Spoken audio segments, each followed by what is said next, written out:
ವೈದ್ಯರನ್ನ ದೇವರೆಂದು ನಂಬುತ್ತೇವೆ. ಆದರೆ ಅದೇ ಬಿಳಿಕೋಟಿನ ಮರಿಯಲ್ಲಿ ಕಾಮುಕನೊಬ್ಬನ ಕರಾಳ ಮುಖ ಅಡಗಿರಬಹುದು ಎಂದು ಯಾರೂ ಊಹಿಸಿರಲ್ಲ. ಪ್ರೀತಿಯ ಹೆಸರಲ್ಲಿ ಪ್ರಾಣ ತೆಗೆಯುವ, ಮದುವೆಯ ಹೆಸರಲ್ಲಿ ಮೈಮನಗಳನ್ನ ನಲುಗಿಸುವ ಮೈಸೂರಿನ ಈ ಕಿರಾತಕ ವೈದ್ಯನ ಕರ್ಮಕಾಂಡ ಕೇಳಿದ್ರೆ ನೀವು ಬೆಚ್ಚಿ ಬೀಳ್ತೀರಿ. 3 ಯುವತಿಯರ ಬದುಕನ್ನ ಬಲಿ ಪಡೆದ ಈ ನರರೂಪಿ ರಾಕ್ಷಸನ ಕತೆ ಇಲ್ಲಿದೆ ನೋಡಿ.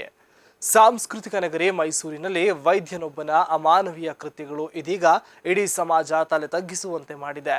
ಹುಣಸೂರು ತಾಲೂಕಿನ ಅನಗೋಡು ಗ್ರಾಮದಲ್ಲಿ ಖಾಸಗಿ ಕ್ಲಿನಿಕ್ ಅನ್ನ ಇಟ್ಕೊಂಡಿರುವ ಡಾಕ್ಟರ್ ವಿನಯ್ ಕುಮಾರ್ ಎಂಬಾತನೇ ಈ ಕಥೆಯ ವಿಲನ್.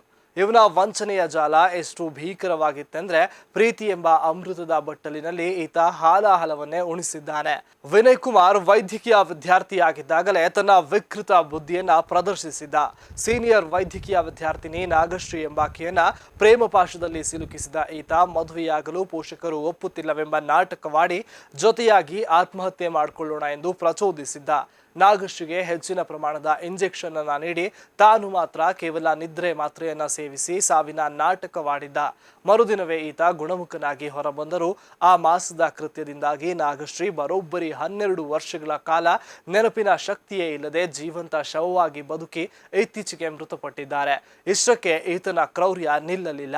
ಗೌತಮಿ ಹಿರೇಮಠ್ ಎಂಬ ಇನ್ನೊಬ್ಬ ಯುವತಿಯ ಜೀವನದ ಜೊತೆ ಚೆಲ್ಲಾಟವಾಡಿ ಆಕೆಯನ್ನ ಆತ್ಮಹತ್ಯೆಯ ದವಡೆಗೆ ತಳ್ಳಿದ್ದ. ಈ ಪ್ರಕರಣದಲ್ಲಿ ಜೈಲು ಪಾಲಾಗಿ ಜಾಮೀನಿನ ಮೇಲೆ ಹೊರಬಂದ ಈ ಕೀಚಕ ವೈದ್ಯ ಈಗ ತನ್ನ ಕೈ ಹಿಡಿದ ಪತ್ನಿ ವಿನೋದ ಅವರಿಗೂ ನರಕಯಾತನೆಯನ್ನ ನೀಡುತ್ತಿದ್ದಾನೆ. ವರದಕ್ಷಿಣೆಯ ಕಿರುಕುಳ, ಕೊಲೆ, ಬೆದರಿಕೆ ಹಾಗೂ ದೈಹಿಕ ಹಿಂಸೆಯ ಮೂಲಕ ತನ್ನ ಕ್ರೂರತೆಯನ್ನ ಮುಂದುವರೆಸಿದ್ದಾನೆ. ಮದುವೆ ಮಂಟಪದಲ್ಲೇ ಮಾವನ ಮೇಲೆ ಜಗಳವಾಡಿ ಕೈ ಮಾಡಲು ಹೋಗಿದ್ದ ಈತ ಮದುವೆಯಾದ ದಿನದಿಂದಲೇ ಮಡದಿ ವಿನೋದರಿಗೆ ಚಿತ್ರ ಹಿಂಸೆ ನೀಡಿ ಆಸ್ತಿ ಎಲ್ಲವನ್ನ ಈತನ ಹೆಸರಿಗೆ ಬರೆಯುವಂತೆ ಪೀಡಿಸಿ ಹಣೆಗೆ ಗನ್ನನ್ನ ಇಟ್ಟು ಬೆದರಿಸುತ್ತಿದ್ದಂತೆ.